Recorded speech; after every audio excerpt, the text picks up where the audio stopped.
Hi, I'm Sharon Hales. Welcome to another edition of Foothills Finds, a video series dedicated to highlighting some of the wonderful hidden jewels in the communities along the foothills of northern Los Angeles. Today I'm in La Canada, California, with a living legend. Wally Anderson is a lifelong builder in this area, and he was here on site as La Canada and La Crescenta were growing up and being developed. So I've asked him to join us today and tell us some really fascinating facts about this community that we would never have known before. So welcome, Wally, for being with us. We're so glad you're here. I wanted to begin by saying that Wally was born in Burbank in 1926 in his family's home in one of the bedrooms into a family of general contractors. It was a real family affair, and Wally and his brothers went into the building business as well, and now some of Wally's sons and grandsons are in the building business, carrying on the legacy in La Canada and La Crescenta. So, Wally, you were on site. Tell us how you ended up in La Canada after having been born in Burbank. Well, I went on a mission for my church in 1946. And when I came back in 1948, we had moved to La Canada. And my dad had a home here in a 10-acre orchard of oranges and grapefruits. So that's how I ended up in La Canada. And so was your dad a builder? What did he do with that big parcel of property? Oh yes, he was a contractor in Burbank and came to La Canada and bought the 10 acres, and he was going to subdivide it, and us brothers were able to work on that subdivision. How many brothers were there? There were 3 of us. Okay, and you developed the area around this structure behind us. Tell us what this structure is and the history here. Okay, this structure was bought as 27 acres, and my dad and the bishop were able to give 5 acres to build the church here, and then we built homes around the church. So this is the Mormon Church, Yes. and they purchased that property to build this structure. And how did they raise the funds to build this church? It was done through musicals that were held, and they paid to the musical, and then we built a speculative home with labor and gave the profit to the church. So we were building homes even then. And I heard word on the street is that you even swung the hammer that helped build this church. Very much so. My brother and my other brother, we all were carpenters here building this chapel with donated labor. Just to give some context to this area, this is the church that is right at the top of the 2 freeway in La Canada. I'm now in Wally Anderson's home. He's sitting here with his lovely wife, Ann Anderson, who is also a legend in our community. She's helped raise this community of builders. And Wally, as we continue our conversation, I wanted you to tell us a little bit about your family business and how your father started off this building empire and dynasty. So show us this picture and tell us the beginnings of it. Okay, this is one of the first homes we built in when my dad moved up to La Canada. This was a home I built before I got married. And what year was that? This was done in 1950, the summer of 1950. Okay, and who's in the picture? These are my older brother, Howard, my younger brother, Blaine, and this is myself, and then my oldest sister. Glenwood Oaks neighborhood is very popular and lots of people would love to live here. Homes don't go on the market very often, and Wally Anderson has a great story about the beginnings of Glenwood Oaks neighborhood. The Anderson brothers bought and developed this neighborhood. Tell us how you picked the property and how many parcels and the cost. What was the process?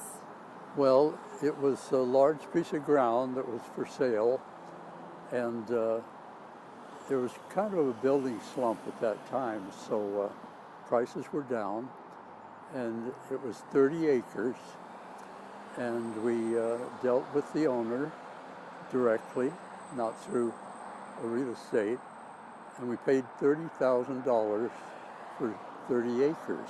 $30,000 for 30 acres, and was that in 19? Probably 1954, Uh-huh. and my dad helped us finance the purchase. And we had an engineering firm in Pasadena drew up the subdivision plans, and it was approved by the city of Glendale. Was it difficult to get the plans through? These days, it's a little tough to get things through the city of Glendale. No, it was very easy in those days. You could walk it through, so to speak. Oh, really? And get approval over the counter almost. Were there any special conditions they gave you? Well, they did want us to preserve all the oak trees. And so we did that and wrapped our streets around them.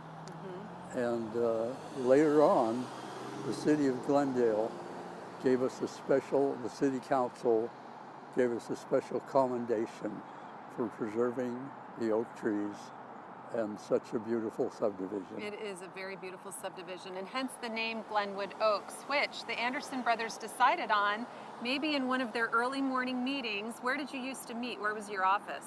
Well, we met at 1525 Foothill Boulevard, which is now the Armstrong Nursery. So we figured Glen would be part Glendale, and the wood, Glenwood Oaks, would be a good name.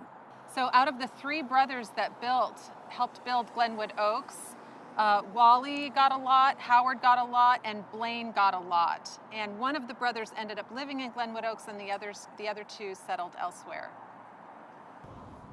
We're standing in front of the site formerly known as the Verdugo Hills Golf Course. And at about the time that the Anderson brothers were developing Glenwood Oaks, they had the opportunity to purchase this property for development. So what happened?